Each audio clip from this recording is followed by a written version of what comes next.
বিশ্ব নবীর দৈহিক গঠন, তিনি দেখতে কেমন ছিলেন, এই সম্পর্কে আজকে আমরা আলোচনা শুনব ইনশাআল্লাহ। ওয়া মা তাওফীকি ইল্লা বিল্লাহ আলাইহি তাওয়াক্কালতু ওয়া ইলাইহি উনীব। হাদিসের মধ্যে আসছে, মান রাআনি ফিল মানাম ফাকাদ রাআনি। নবীজি বলেন, যেই ব্যক্তি আমাকে স্বপ্নে দেখল সে বাস্তবে আমাকেই স্বপ্নে দেখল। ফাইন্না শাইতান লা ইয়াতামাসসালু ফি সূরাতি, কেননা শয়তান আমার সূরত, আমার আকৃতি, আমার অবয়ব ধারণ করতে পারে না। ওয়া মান কাযাবা আলাইয়া মুতাআম্মিদান, আর যেই ব্যক্তি আমার উপর মিথ্যা অপবাদ দিল, আমার উপর ইচ্ছাকৃতভাবে মিথ্যা বলল, সেজন্য তার ঠিকানা জাহান্নামে বানিয়ে নেয়। অনুরূপভাবে মুসলিম শরীফের হাদিসের মধ্যে আছে, মান রাআনি ফিল মানাম, যেই ব্যক্তি আমাকে স্বপ্নে দেখল, ফাসায়ারানি ফিল ইয়াকাযাতি, মনে হয় যেন সে আমাকে জাগ্রত অবস্থায় দেখল। ওয়ালা ইয়াতামাসসালু শাইতান বি, কেননা শয়তান আমার আকৃতি ধারণ করতে পারে। শামাইলে তিরমিজির মধ্যে আছে, রুইয়াল মুমিনি জুজউম মিন 46 জুজআম মিনান নবুওয়াহ, মুমিনের স্বপ্ন নবুয়তের 46 ভাগের এক ভাগ। অর্থাৎ মুমিনের স্বপ্ন অধিকাংশটাই সত্য। কিয়ামত পর্যন্ত যত মুমিন থাকবে তাদের স্বপ্ন সত্য হবে। তারা যদি আল্লাহর নবীকে স্বপ্নে দেখে, তাহলে সত্যিকার অর্থে সে আল্লাহর নবীকেই স্বপ্নে দেখে। শয়তান আল্লাহর নবীর আকৃতি ধারণ করতে পারে না, তার অর্থ হলো, তার কারণ হলো আল্লাহ তাআলা বিশ্ব নবীকে যে অবয়ব, যে আকৃতি, যে বডি স্ট্রাকচার দিয়ে পৃথিবীতে পাঠিয়েছেন, এমন দ্বিতীয় কাউকে আল্লাহ তাআলা পৃথিবীতে পাঠান না। তাছাড়া বিশ্ব নবীতে এমন হবে, যার আকার আকৃতি, যার অবয়ব, যার মতো কিয়ামত পর্যন্ত কোনো ব্যক্তির চেহারা মিলবে না। তিনি অতুলনীয় অবস্থায় থাকবেন, তিনি বিশ্ব নবী হবেন আল্লাহ তাআলার ইচ্ছা। পৃথিবীতে অনেক মানুষ আল্লাহর রাসূলের বডি স্ট্রাকচার, আল্লাহর রাসূলের অবয়ব গঠন করতে চেয়েছিল, কিন্তু পারেনি এবং কিয়ামত পর্যন্ত পারবেও। মাঝে মাঝে ফ্রান্স এবং ডেনমার্ক, তাছাড়া আমাদের দেশের কিছু জাতীয় দৈনিক আছে, যেমন প্রথম আলো, এই সমস্ত পত্রিকাগুলির মধ্যে মাঝে মাঝে আল্লাহর রাসূলের কার্টুন ধারণ করা হয়। তারা কার্টুন, আল্লাহর রাসূলের কার্টুন তারা তৈরি করে। আসলে কি এটা আল্লাহর রাসূলের অবয়ব? কি বলেন? তারা যে কার্টুন বানায়, এরকম কি আল্লাহর রাসূলের অবয়ব, দেহর আকৃতি ছিল? কখনো নয়। তারা কি করে? একটি কার্টুন তৈরি করে তার মাথার মধ্যে একটা টুপি দিয়ে, শরীরের মধ্যে ইসলামিক পোশাক দিয়ে, নিচে লিখে দেয় মুহাম্মদ। আসলে কি এটা মুহাম্মদ সাল্লাল্লাহু আলাইহি ওয়াসাল্লামের দেহ? কখনো নয়। এর দ্বারা তাদের উদ্দেশ্য কি? এর দ্বারা তাদের উদ্দেশ্য হলো ইসলাম, মুসলমান এবং নবীর প্রতি হেয় প্রতিপন্ন করা, কটূক্তি করা, এটা উদ্দেশ্য। এই স্বপ্ন তাদের বাস্তবায়িত হচ্ছে না, তার হিতের বিপরীত হচ্ছে। তার কারণ তারা ইসলাম, মুসলমান, নবীকে নিয়ে যত টানা হেঁচড়া করছে, তত মুসলমানদের মাঝে ইসলামের আলো, নবীর মহব্বত দিন দিন বেড়েই উঠছে। ঠিক কিনা বলছে?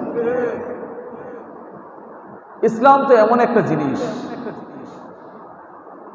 দুনিয়াতে কেউ টানাটানি করবে, সে মানহানি হবে। কারণ এটাকে নির্মূল করতে হলে পৃথিবী থেকে করা যাবে না, এটার হেড কোয়ার্টারে যেতে হবে, সে আল্লাহর কাছে যেতে হবে, সেখান থেকে ডিলিট করলেই সেটা ডিলিট হবে। তাছাড়া পৃথিবীর মানুষ পৃথিবীর থেকে যে যত চেষ্টা করবে তা কখনো পারবে না, বরং যে তা ডিলিট করার জন্য চেষ্টা করবে সেই ডিলিট হয়ে যাবে। আর যে তাকে বিমোচন করার জন্য চেষ্টা করবে তাদের স্বপ্ন বাস্তবায়িত হবে না, বরং যত লারাদিন ইসলামের মধ্যে ততই মুসলমানদের মাঝে ঈমানের আলো প্রজ্বলিত হবে। প্রত্যেকটি মানুষের একটি অন্তরের লালিত স্বপ্ন হলো, যদি আমি আল্লাহ রসুলকে স্বপ্নে দেখতে পারতাম। শুধু আশা করলে হয়ে যাবে? কি বলেন, শুধু আশা করলেই হয়ে যাবে? আল্লাহ রসুলকে স্বপ্নে দেখতে হলে রসুলের জন্য জান প্রাণ হতে হবে, রসুলের সুন্নত অনুযায়ী চলতে হবে, তাহলেই আল্লাহর রসুলকে দেখা সম্ভব। যদি সুন্নত অনুযায়ী না চলে, রসুলের প্রতি জান প্রাণ না হয়ে যদি রসুলকে স্বপ্নে দেখার স্বপ্ন দেখি, তাহলে এটা বোকামি ছাড়া আর কিছুই নয়। আর যদি এমন ব্যক্তি আল্লাহ রসুলকে স্বপ্নে দেখেই ফেলে, তাহলে বলা হবে সে আল্লাহর রসুলকে দেখে না, বরং সে একজন মিথ্যাচার, তার দাবিটা মিথ্যা বলে প্রমাণিত হবে। আল্লাহর রসুলকে দেখার পূর্ব শর্ত হলো রসুল কেমন ছিলেন, তার দৈহিক গঠন কেমন ছিল, এই সম্পর্কে জানতে হবে। আমরা তো আল্লাহর রসুলকে সরাসরি দেখি না। তিনি লম্বা ছিলেন না বেটে ছিলেন, তিনি কালো ছিলেন না সাদা ছিলেন, তিনি মোটা ছিলেন না তিনি চিকন ছিলেন, তার দাড়ি মুবারক কি সাদা ছিল না কালো ছিল, তার নাক কেমন ছিল, তার মুখ কেমন ছিল, তার চেহারা কেমন ছিল, তার কপাল কেমন ছিল, তার হাত এবং পা কেমন ছিল, ইত্যাদি।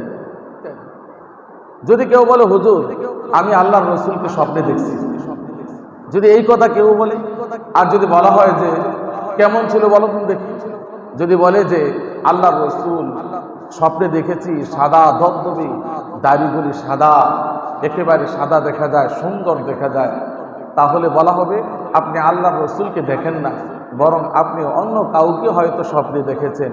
তার কারণ হলো আল্লাহর রসুল একেবারে সাদা ধবধবে ছিল না, আবার তার দাড়িগুলি একেবারে সাদা ছিল না। এই জন্য আল্লাহর রসুল সম্পর্কে আমাদেরকে জানতে হবে তিনি কেমন অবয়বের ছিলেন। রসুলের অবয়ব সম্পর্কে, রসুলের আকার আকৃতি সম্পর্কে বিশাল বিশাল গ্রন্থ রচনা হয়েছে। এগুলি আমাদের পড়তে হবে, জানতে হবে, তাহলেই আমরা জানবো যে আল্লাহর রসুলের দেহ কেমন ছিল, তার বডি অবয়ব কেমন ছিল, তিনি কেমন আকৃতির ছিলেন, এগুলি আমরা করলেই জানতে পারবো। আজকে আমরা আল্লাহর রসুলের দেহ এবং দৈহিক গঠন নিয়ে আলোচনা শুনব ইনশাআল্লাহ। আল্লাহ রাব্বুল আলামিন কুরআনুল কারীমের মধ্যে বলেছেন, লাকাদ খালাকানাল ইনসানা ফি আহসানি তাকওয়িম। আল্লাহ তাআলা বলেছেন, আমি মানুষকে সবচাইতে সুন্দর অবয়ব দিয়ে, সবচাইতে সুন্দর আকৃতি দিয়ে আমি মানুষকে সৃষ্টি করেছি। সুবহানাল্লাহ। এই পৃথিবীর মধ্যে শ্রেষ্ঠ মানব ছিলেন বিশ্বনবী মুহাম্মদুর রাসূলুল্লাহ সাল্লাল্লাহু আলাইহি ওয়াসাল্লাম। পৃথিবীতে যত সৌন্দর্য আছে সব সৌন্দর্যের পূর্ণতা লাভ করছে তার মাঝে। চরিত্রের দিক দিয়ে যেমন ছিলেন অতুলনীয়, ঠিক অনুরূপভাবে দৈহিক গঠন এবং সৌন্দর্যের দিক দিয়েও তিনি অতুলনীয় ছিলেন। তার কোনো সমকক্ষ তৎকালীন পৃথিবীতেও ছিল না, এখনো নাই, এবং কিয়ামত পর্যন্ত এমন আকৃতির, এমন সুন্দর মানুষ পৃথিবীতে আসবে না। ইমাম কুরতুবী রাহমাতুল্লাহ আলাইহি বলেন, বিশ্বনবীর পূর্ণ সৌন্দর্য আল্লাহ তাআলা এই পৃথিবীর মধ্যে প্রকাশ করেন না। তার কারণ হলো পৃথিবীর মানুষ তা দেখতে সক্ষম হবে না। এই জন্য আল্লাহ তাআলা তার হাবিবের পূর্ণ সৌন্দর্য পৃথিবীতে প্রকাশ করেন না। হযরত ইউসুফ আলাইহিস সালাতু ওয়াস সালাম সর্বাধিক সৌন্দর্যের অধিকারী ছিলেন। আল্লাহ তাআলা তাকে সৌন্দর্য দিয়ে পৃথিবীতে সৃষ্টি করেছেন, যার সৌন্দর্য দেখি তৎকালীন পৃথিবীর মহিলারা ফল কাটার পরিবর্তে হাত কেটে ফেলেছিল, এতে কোনো সন্দেহ নাই। কিন্তু বিশ্বনবীর সৌন্দর্য তার চাইতে অনেক অনেক গুণ বেশি ছিল। যার প্রেমে, যার গুণে অসংখ্য নরনারী বিমোহিত ছিল, এমনকি বহু সাহাবী তার আঙ্গুলের ইশারায় নিজের জান পর্যন্ত বিলীন করে দিতে কুণ্ঠাবোধ করেনি। সুবহানাল্লাহ। এমন আদর্শ, এমন সৌন্দর্যের অধিকারী ছিলেন। আল্লাহর নবী নিজেই বলেছেন, আনা মালিহুন ওয়া আখি আসবাহু, আমি লাবণ্যময় আর আমার ভাই ইউসুফ আলাইহিস সালাতু ওয়াস সালাম ছিলেন উজ্জ্বল সৌন্দর্য। আমি লাবণ্যময় আর আমার ভাই ইউসুফ আলাইহিস সালাম ছিলেন উজ্জ্বল সুন্দর। হাদিসের ব্যাখ্যায় মুহাদ্দিসিনে কেরাম বলেছেন, সবাহাতুন আর মালাহাতুন, এই দুইটার মাঝে পার্থক্য করতে গিয়ে বলেছেন, মালাহাতুন হলো বিশ্ব নবীর গুণ। মালাহাতুন বলা হয় এমন সৌন্দর্যকে যা দেখলে মনের ভিতর এক অবর্ণনীয় অনুভূতি সৃষ্টি হয়, যা দেখলে অন্তর অনায়াসে সেদিকে আকৃষ্ট হয়ে যায়, তাকে বলা হয় মালাহাতুন। আল্লাহর রাসূলকে আল্লাহ তাআলা এরকম মালাহাতুন দিয়ে তিনি সৃষ্টি করেছেন। কবি বলেছেন, লিকুল্লি নাবিয়্যিন ফিল আনামি ফাযীলা ওয়া জুমলাতুহা মাজমুআতুন লিহা মুহাম্মাদ। আল্লাহ তাআলা এই পৃথিবীতে যত নবী রাসূলকে পাঠিয়েছেন, প্রত্যেককে তিনি পৃথক পৃথকভাবে গুণ দিয়েছেন, সৌন্দর্য দিয়েছেন। কিন্তু সেই সকল সৌন্দর্য এবং গুণগুলি আল্লাহ তাআলা একত্রিত করে বিশ্ব নবী মুহাম্মদুর রাসূলুল্লাহ সাল্লাল্লাহু আলাইহি ওয়াসাল্লামের মাঝে সমাবেশ করে দিয়েছে। সুবহানাল্লাহ। আল্লাহর রাসূল এত সুন্দর ছিলেন, যার বর্ণনা দিতে গিয়ে স্বীয় স্ত্রী মুসলিম মিল্লাতের আম্মা জান হযরত আয়েশা রাদিয়াল্লাহু তাআলা আনহা তিনি নিজেই বলেছেন, লানা শামসুন ওয়ালিল আফাকি শামসুন ওয়া শামসি আফদালু মিন শামসিস সামাই, আশ-শামসু তাতলুউ বা'দাল ফাজরি ওয়া শামসি তাতলুউ বা'দাল ইশাই। আমার একটা সূর্য আছে আর পৃথিবীরও একটা সূর্য আছে, কিন্তু আমার সূর্যটা পৃথিবীর সূর্যের চাইতে উত্তম, শ্রেষ্ঠ। পৃথিবীর সূর্য ফজরের পরে উদিত হয়, আর আমার যে সূর্যটা সেটা এশার নামাজের পর রাত্রি বেলায় আমার ঘরের মধ্যে উদিত হয়। অন্য কবি বলেছেন, ইয়া সাহিবাল জামালি ওয়া ইয়া সাইয়্যিদাল বাশার মিন ওয়াজহিকাল মুনীর লাকাদ নাওয়ারাল কমার। আল্লাহর নবীকে সম্বোধন করে বলেন, হে সৌন্দর্যবান ও মানব জাতির সর্দার, আপনার উজ্জ্বল চেহারার কারণে চাঁদ আলোকিত হয়েছে। সুবহানাল্লাহ। ইমাম বাইকাকি রাহিমাহুল্লাহ প্রখ্যাত হাদিস বিশারদ আবু ইসহাক থেকে বর্ণনা করেছেন, একবার এক হামদানি মহিলা আমাকে বললেন যে আমি এবার আল্লাহর রাসূলের সাথে হজ আদায় করেছি। তা শুনে আমি তাকে জিজ্ঞাসা করলাম, তুমি বলো তো দেখি আল্লাহর রাসূলের চেহারাটা কেমন ছিল? তিনি বললেন, আল্লাহর রাসূলের চেহারাটা পূর্ণিমার চাঁদের চাইতে আরো সুন্দর ছিল। এমন সুন্দর ব্যক্তি আমি আর কখনো আমার এই দুই চোখ দিয়ে দেখিনি। সুবহানাল্লাহ। এত সৌন্দর্যের অধিকারী ছিলেন আল্লাহর রাসূল। সাহাবী জাবির ইবনে সামুরা রাদিয়াল্লাহু তাআলা আনহু বলেন, একবার আমি আল্লাহর নবীকে চাঁদনি রাতে ঘর থেকে বের হতে দেখলাম তার গায়ের মধ্যে দুইটা চাদর জড়ানো। আমি একবার আল্লাহর রাসূলের চেহারার দিকে তাকাই, আরেকবার চাঁদের দিকে তাকাই। আল্লাহর কসম করে বলি, ওই চাঁদের চাইতে আমি আল্লাহর রাসূলকে সৌন্দর্য দেখতে পেয়েছি। সুবহানাল্লাহ।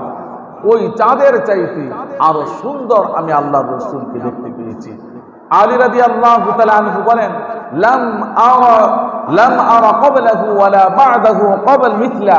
আমি পূর্বা পরে আমি আল্লাহর রাসূলের চাইতে এত সৌন্দর্য, এত সুন্দর কোন ব্যক্তিকে আমি দেখিনি। সবচাইতে সুন্দর, বিশ্ব সুন্দর, শুধু চেহারা দ্বারা নয়, শুধু চামড়া দ্বারা নয়, কোন একটি অঙ্গ পতঙ্গ দ্বারা নয়, বরং তার সব অর্গানগুলি যদি সুন্দর হয় তাহলে বলা হবে সে বিশ্ব সুন্দর, সে সবচাইতে সুন্দর বলা হবে। আল্লাহর রাসূলের শুধু চেহারা সুন্দর ছিল না, আল্লাহর রাসূলের শুধু চামড়া সৌন্দর্য ছিল না, বরং তার দেহের প্রত্যেকটি অঙ্গ পতঙ্গ সুন্দর ছিল। এমন সুন্দর ছিল, লাইসা কামিসলিহি ফিদ দুনিয়া, দুনিয়ার মধ্যে এমন দ্বিতীয় আর কোন ব্যক্তিকে দেখা যায়নি। সুবহানাল্লাহ। এমন সৌন্দর্য ছিলেন আল্লাহর রাসূল। শামাইলে তিরমিজির মধ্যে আছে, আল্লাহর রাসূল যখন হিজরতে গিয়েছেন, আল্লাহর রাসূল যখন মেরাজে গিয়েছেন, মেরাজে যাওয়ার পর আল্লাহ তাআলা বড় বড় নবী রাসূলদেরকে রাসূলের সাথে সাক্ষাৎ করে দিয়েছেন। আল্লাহর রাসূল বলেন, আমি মূসা আলাইহিস সালাতু ওয়াস সালামকে দেখতে পেলাম। তিনি হালকা পাতলা আকৃতির গঠনের, তাকে সানোয়া গোত্রের লোকদের মতো আমি দেখতে পেলাম।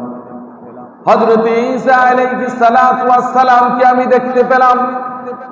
আমার চীনা মানুষদের মধ্যে উরওয়া ইবনে মাসউদের সাথে সাদৃশ্যপূর্ণ দেখতে পেলাম। আমি ইব্রাহিম আলাইহিস সালাতু ওয়াস সালামকে দেখতে পেলাম। ইব্রাহিম আলাইহিস সালাতু ওয়াস সালামের সাথে আমার কিছুটা মিল রয়েছে, সাদৃশ্য রয়েছে। আমি জিবরাইল আলাইহিস সালাতু ওয়াস সালামকে দেখতে পেলাম, তার অবয়ব আমার সাহাবী দিহইয়ায়ে কালবির আকৃতির সাথে সাদৃশ্য রয়েছে। দিহইয়ায়ে কালবির সাথে সাদৃশ্য রয়েছে। বলা হয়েছে ইব্রাহিম আলাইহিস সালাতু ওয়াস সালামের অবয়বের সাথে বিশ্ব নবীর মিল রয়েছে, সাদৃশ্য রয়েছে। কিন্তু আমরা তো ইব্রাহিম আলাইহিস সালাতু ওয়াস সালামকে দেখি না, আমরা তো বিশ্ব নবীকেও দেখি না। তাহলে তার দৈহিক গঠন কেমন ছিল এই সম্পর্কে আমরা কিভাবে জানব? কি বলেন, সম্ভব? সম্ভব। শামাইলে তিরমিজি খুলে দেখুন, সেখানে ইমাম তিরমিজি রাহমাতুল্লাহ আলাইহি আল্লাহর রাসূল কেমন ছিলেন, কেমন আকৃতির ছিলেন, তার পুরা দেহের অর্গানগুলি, অঙ্গ পতঙ্গগুলি কেমন ছিল তা তিনি সুন্দর করে খুলে খুলে সেখানে বর্ণনা করেছেন। শামাইলে তিরমিজির মধ্যে এসেছে, কানা রাসূলুল্লাহ সাল্লাল্লাহু আলাইহি ওয়াসাল্লাম রাবাতান ওয়া লাইসা বিত-তাবিল ওয়ালা বিল-কাসীর হাসানুল জিসমি। আল্লাহর রাসূল অধিক লম্বা ছিলেন না, আবার একেবারে বেটেও ছিলেন না, বরং তিনি মধ্যাঙ্গী পরম সুন্দর দেহের অধিকারী ছিলেন। একেবারে লম্বা ছিলেন না, আবার একেবারে বেটেও ছিলেন না। বেমানান যদি কেউ লম্বা হয়ে যায় তাহলে দেখতে কুশ্রী দেখা যায়, আবার যদি কেউ বেটে হয়ে যায় তাহলে বিশ্রী দেখা যায়। আল্লাহ তাআলা আল্লাহর রাসূলকে একেবারে লম্বাও বানান না, আবার একেবারে বেটেও বানান না, বরং আল্লাহর রাসূল মাঝামাঝি আকৃতির থেকে কিছুটা লম্বা ছিল। সুবহানাল্লাহ। গায়ের রং কেমন ছিল? সাদা লাল মিশ্রিত ছিল আল্লাহর রাসূলের গায়ের রং। ওয়ালা বিল আবিয়াদিল আমহাকি ওয়ালা বিল আদমি, তার গায়ের রং চুনার মতো সাদা ধবধবে ছিল না, আবার গুদুম বর্ণের ছিল না, বরং তার গায়ের রং ছিল উজ্জ্বল এবং কমনীয়। আল্লাহর রাসূল আমাদের মতো একেবারে পেটওয়ালা, পেট মোটা ছিল না। আমাদের তো কারো কারো এমন অবস্থা যে পেটের অবস্থা এমন হয় যে নাভির নিচে চুলকাতে গেলে সোজা দাঁড়িয়ে চুলকানো যায় না, বসে চুলকাইতে হয়। আছে কিনা এরকম? আবার কারো কারো এমন অবস্থা আছে পেটের কারণে পায়ে দেখতে পারেন, পায়ে দেখতে পারেন। এটা কেন হয়? অপর্যাপ্ত খাবার, অপুষ্টিকর খাবার কারণে আজ আমাদের এই অবস্থা হয়ে যায়। কিন্তু আল্লাহর রাসূল ছিলেন পরিশ্রমী, তিনি খুব পর্যাপ্ত পরিমাণ খাবার খেতেন, একদিন পর পর রোজা রাখতেন, সারা রাত দাঁড়িয়ে দাঁড়িয়ে নামাজ আদায় করতেন, যার কারণে আল্লাহর রাসূলের পেট মোটাও ছিল না, চিকনও ছিল না, তিনি মাঝামাঝি অবস্থার স্লিম পেট দাঁড়িয়ে ছিলেন। তার পেট এত অসাধারণ ছিল। রাসূলের চুল কেমন ছিল? হাদিসের মধ্যে আছে ওয়াকানা শা'রুহু লাইসা বিজাদিন ওয়ালা সাবতিন। আল্লাহর রাসূলের চুল মুবারক অধিক কুকরানো ছিল না, আবার একেবারে লম্বাও ছিল না, বরং চুলের মধ্যে কিছুটা ঢেউ ছিল, কিছুটা ঢেউ খেলা ছিল। অন্য হাদিসের মধ্যে আছে আজিমুল জুম্মাতি ইলা শাহমাতি উযুনাইহি। রাসূলের চুল মুবারক উভয় কানের লতি পর্যন্ত প্রলম্বিত ছিল। চুল ছোট করে রাখতে হবে, না হয় বড় করে রাখতে হবে। যদি বড় করে কেউ রাখে তাহলে 3 পদ্ধতির কোন এক পদ্ধতিতে রাখতে হবে, তাহলেই রাসূলের চুলের সাথে ইসলামী চুল কাটিং হবে। এটা 1 নম্বর হলো জুম্মাতুন, 2 নম্বর হলো ওয়াফরাতুন, 3 নম্বর হলো লিম্মাতুন। কান পর্যন্ত লম্বা অথবা কান পর্যন্ত লম্বা, অথবা কাঁধ আর কানের মাঝামাঝি অবস্থায় রাখা। যদি বড় চুল রাখতে হয় তাহলে এই 3 পদ্ধতির কোন এক পদ্ধতি যদি রাখা হয় তাহলে এটা সুন্নত আদায় হবে। তাছাড়া বর্তমানে আমরা যে কাটিং চুলের দিয়ে থাকি এগুলি একটাও মুসলমানের কাটিং নয়, বিধর্মীদের সাথে সাদৃশ্য রাখি। আর বিধর্মী স্টাইলে চুল কাটা এটা মুসলমানদের জন্য জায়েজ নেই, এটা হারাম। অন্য হাদিসের মধ্যে আছে ওয়ালাইসা ফি শা'রিহি ওয়ালাইসা ফি রাসিহি ওয়া লিহিয়াতিহি 20 শা'রাতান বাইদা।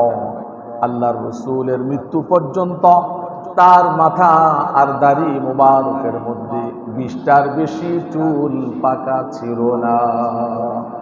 আল্লাহর রাসূলের মৃত্যু পর্যন্ত তার মাথা আর দাড়ির মধ্যে 20টার বেশি চুল পাকা ছিল না।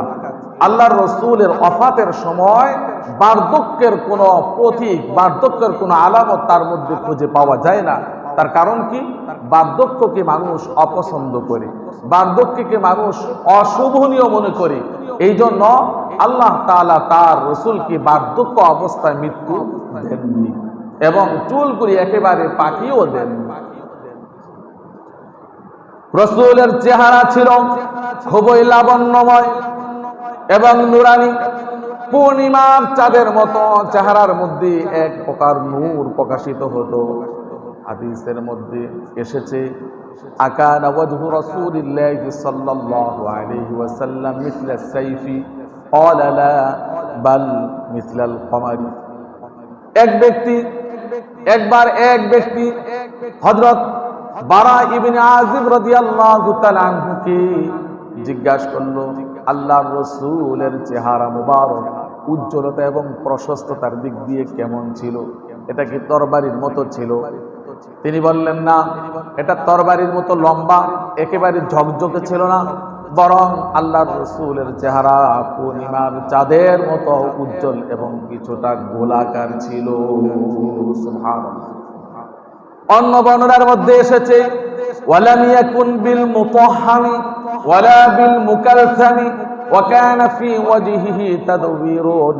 আল্লাহর রাসূলের চেহারা মুবারক অতিরিক্ত ফুলা ছিল না, আবার অতিরিক্ত গোলাকারও ছিল না, বরং কিছুটা গোলাকার ছিল, কিছুটা গোলাকার ছিল আল্লাহর রাসূলের চেহারাটা। আল্লাহর রাসূলের কপাল, ভুরু এবং চোখ কেমন ছিল? শামাইল তিরমিজির মধ্যে আছে ওয়াসিউল জাবিনি আযাজ্জুল হাওয়াজিবি সাওয়াবিগা মিন গায়রি কারনিন বাইনাহুমা ইরকুন ইউদিররুহুল গাদাব। আল্লাহর রাসূলের চেহারা আল্লাহর রসুলের কপাল ছিল প্রশস্ত, বুরু ছিল বাঁকানো, চিকন, ঘন এবং কিছুটা পৃথক পৃথক। দুই বুরুর মাঝখানে একটা রগ ছিল। আল্লাহর রসুল যখন রাগ করতেন তখন ওই রগটা ফুলে যেত।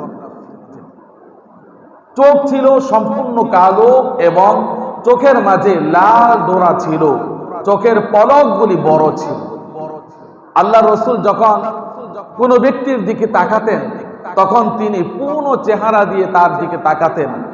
তিনি সব সময় নিচের দিকে তাকিয়ে হাঁটতেন।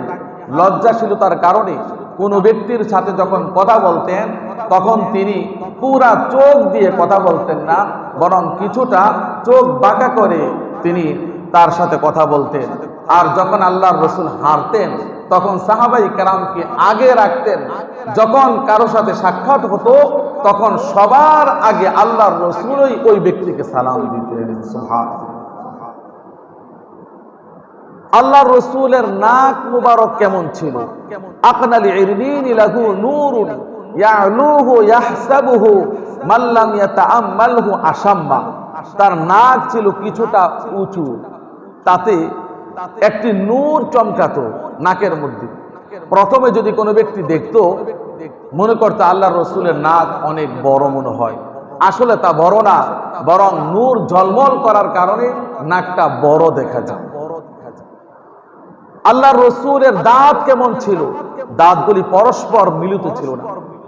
আমাদের অনেকের যেরকম ভাবে পরস্পর দাঁত মিলিত হলে বিশ্রী দেখা যায়, পরস্পর মিলিত ছিল না, বরং সামনের দুই দাঁতের মাঝখানে একটু ফাঁকা ছিল, একটু ফাঁকা ছিল। হাদিসের মধ্যে আছে, ইবনে আব্বাস রাদিয়াল্লাহু তাআলা আনহু বলেন, আল্লাহর রসুলের সামনের দুই দাঁতের মাঝখানে কিছুটা ফাঁকা ছিল। যখন তিনি কারো সাথে কথা বলতেন মনে হয় যেন দুই দাঁতের ফাঁকা দিয়ে নূর ঝলমল করে তা মাটিতে পড়ছে। সুবহানাল্লাহ। আল্লাহর রসুলের কাঁধ মুবারক কেমন ছিল? হাদিসের মধ্যে আসছে, বুআইদা মা বাইনাল মানকিবাইনি, দুই কাঁধের মধ্যবর্তী স্থান তুলনামূলক প্রশস্ত ছিল। দুই কাঁধের মধ্যবর্তী স্থানটা তুলনামূলক প্রশস্ত ছিল। এই প্রশস্ততার কারণে, এই প্রশস্ততা আল্লাহর রসুলের সিনা প্রশস্ততা প্রমাণ করে। আল্লাহ রসুলের সিনাটাও একটু প্রশস্ত ছিল। হযরত আলী রাদিয়াল্লাহু তাআলা আনহু বলেন, বাইনা কাতিফাইহি খাতামুন নবুওয়াতি ওয়া হুয়া খাতামুন নবিয়িনা। আল্লাহর রসুলের দুই কাঁধের মাঝখানে মোহরে নবুওয়াত ছিল, আর এটাই শেষ নবী হওয়ার আলামত ছিল। অর্থাৎ আল্লাহর রসুলের দুই কাঁধের মাঝখানে ডিমের মতো স্ফীত একটা গোস্তের টুকরা ছিল, আর এটাই হলো মোহরে নবুওয়াত, আর এটাই হলো শেষ নবী হওয়ার আলামত। আল্লাহর রসুলের বক্ষ সম্পর্কে বলা হয়, সাওয়াউল বাতনি ওয়াস সাদরি আরিদুস সাদরি। রসুলের পেট এবং বক্ষদেশ সমান ছিল। পেট আর বক্ষ এই দুইটা সমান ছিল, তবে বক্ষদেশ তুলনামূলক কিছুটা প্রশস্ত ছিল।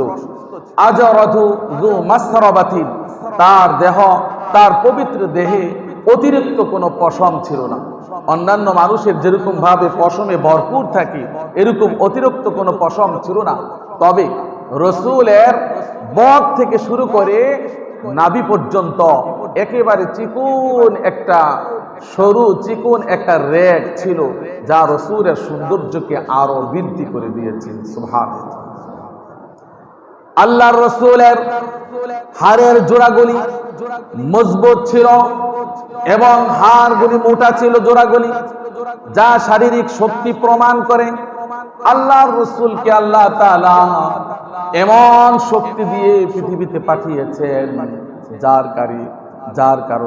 যার কাছে তৎকালীন যুগের সবচাইতে কুস্তিগিরিতে বীর বাহাদুর চিররূপ না, আল্লাহর নবী তার সাথে কুস্তি করে তাকে পরাজিত করে দিয়েছেন। সুবহানাল্লাহ।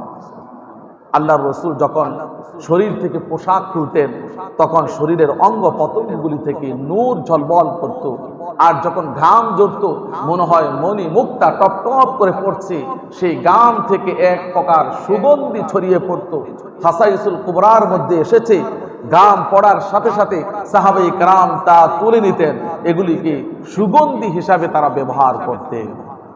একবার এক মহিলা আল্লাহর রাসূলের কাছে এসে বললেন, ইয়া রাসূলুল্লাহ, আমার তো মেয়ের বিবাহ, কিন্তু আমি সুগন্ধি বলতে কোনো কিছুই পাই না। আল্লাহর রাসূল বললেন, আগামীকাল যখন আমার কাছে আসবে একটা শিশি নিয়ে আসবে। যখন ওই মহিলা আসলো, আল্লাহর রাসূল শিশির মধ্যে কয়েক ফোঁটা ঘাম ঢুকিয়ে দিয়েছেন আর বলেছেন যে এগুলি সুগন্ধি হিসাবে ব্যবহার করবেন। সুবহানাল্লাহ। কিতাবের মধ্যে আছে, ফাকানাত ইদা তাতায়্যাবাত শাম্মা আহলুল মাদিনাতি রিহাতা যালিকা আত-তাইয়্যিবি ফাসাম্মু বিবাইতিল মুতায়্যিবিনা।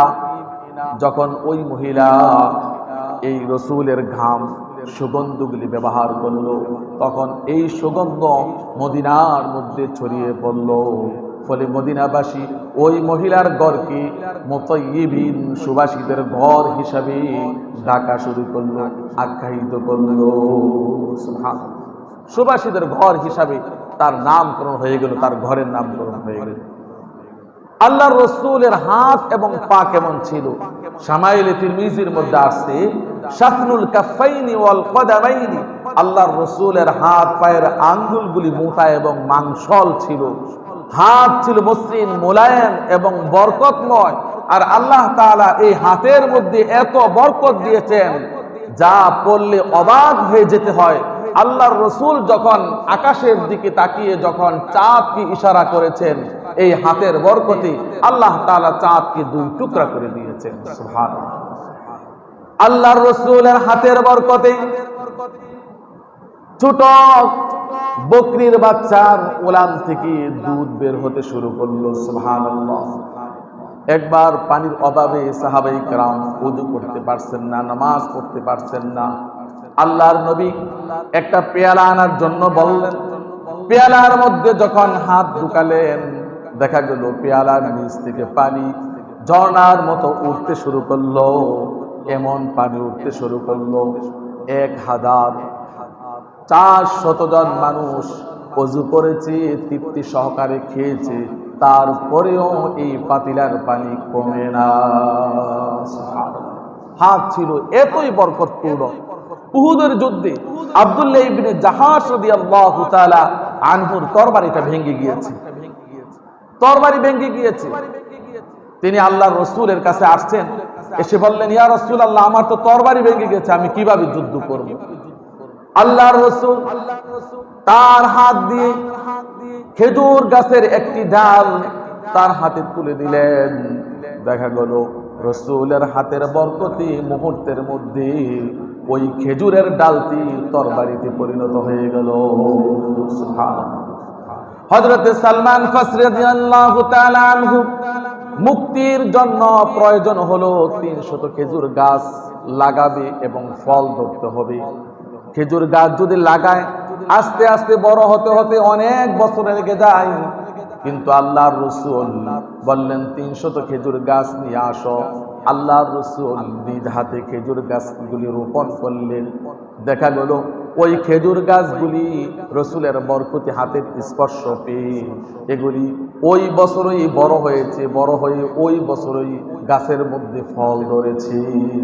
সুবহানাল্লাহ। এই ছিল রাসূলের বরকত।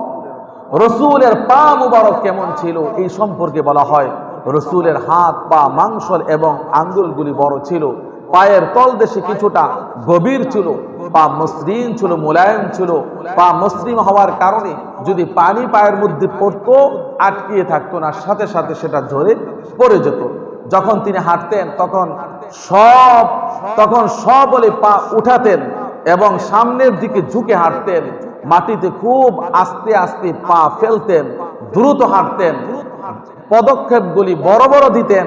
চলার সময় মনে হতো আল্লাহর রাসূল তিনি মনে হয় উপর থেকে নিচের দিকে নামতেছেন। এভাবে ঝুঁকে ঝুঁকে আল্লাহর রাসূল হাঁটতেন।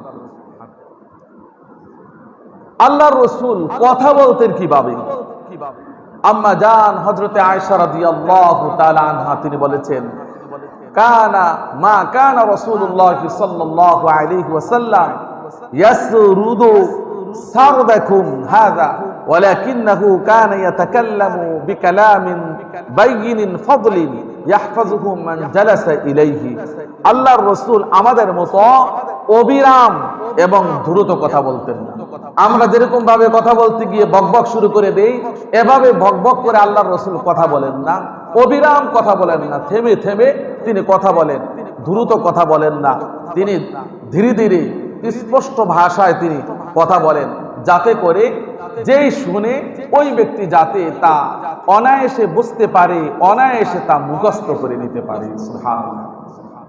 রাসূলের বিশিষ্ট সাহাবী এবং খাদেম হযরত আনাস ইবনে মালিক রাদিয়াল্লাহু তাআলা আনহু বলেন, আল্লাহর রাসূল যখন কোনো গুরুত্বপূর্ণ কথা বলতেন তখন ওই কথাটা 3 বার রিপিট করতেন, 3 বার ওই কথাটা তিনি বলতেন, যাতে করে এই কথাটা মানুষের বুঝে আসে, মানুষ অনায়াসে এই কথাটাকে বুঝে নিতে পারে।